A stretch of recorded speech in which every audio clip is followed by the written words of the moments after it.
Hey everybody, welcome back to the ECG of the day. My name is Reid, and don't forget that you can download the PDF of today's ECG down, linked in the description below.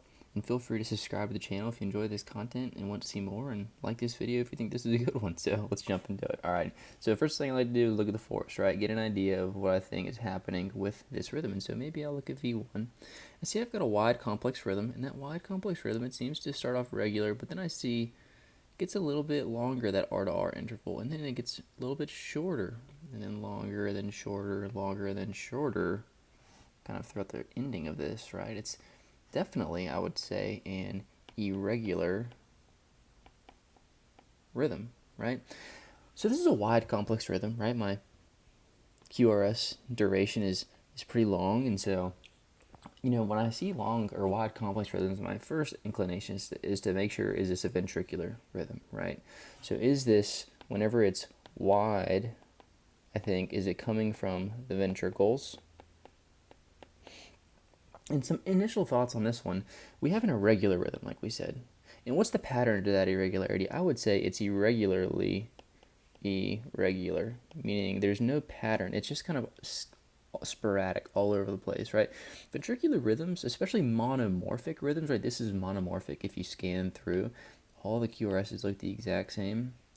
Monomorphic rhythms that are irregular like this very rarely are ventricular in origin, right? That ventricular focus that is causing the firing of that, aberrant QRS in the ventricles is going to be pretty on time. And so what can we do now that we understand that this is an irregularly irregular rhythm? Well, we can look for atrial activity. So now we're thinking, is this AFib with an aberrancy, right? So I look for atrial activity, and I see we've kind of got this baseline waveform, but I don't see distinct P waves in the sense that there's not like a sinus P wave, right? And this morphology is just kind of all over the place. You can see it down here.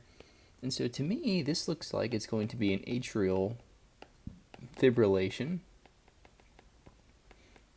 with possibly some type of bundle branch block, right? Because it's a wide complex QRS. Because we know that AFib is all these fibrillatory reentry circuits into the atria that bump into the AV node. The AV node's a bystander, and the AV node sends signal down into the ventricles.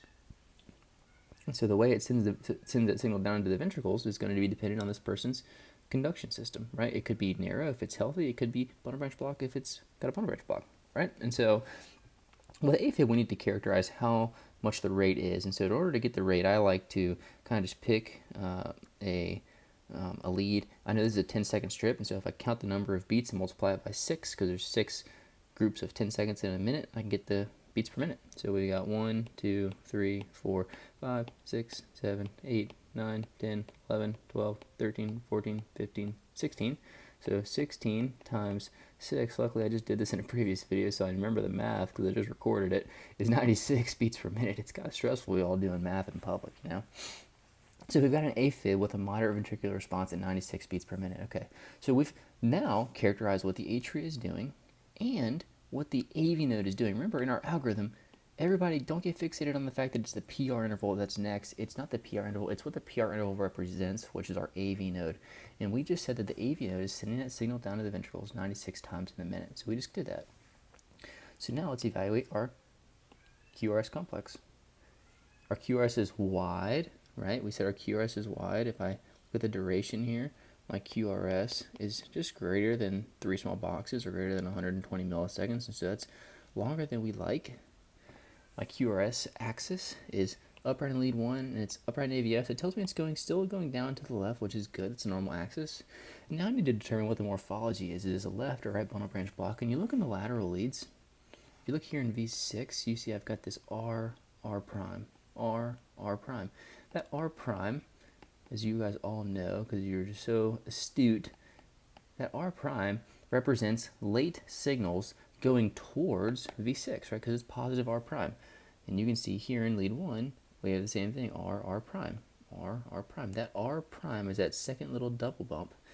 Is what's allowing, or it's what's causing this QRS to be wide, and that's because in the left bundle branch block, you get late signals going towards the left side of the heart, because that side was initially blocked, and so we have to get there via these gap junctions from the right side to the left. And so this is a left bundle branch block, right? You can even see that that septal R wave has pretty much gone away, right? We know the left bundle also supplies the septum. So we've got that. Let's look at our QT interval.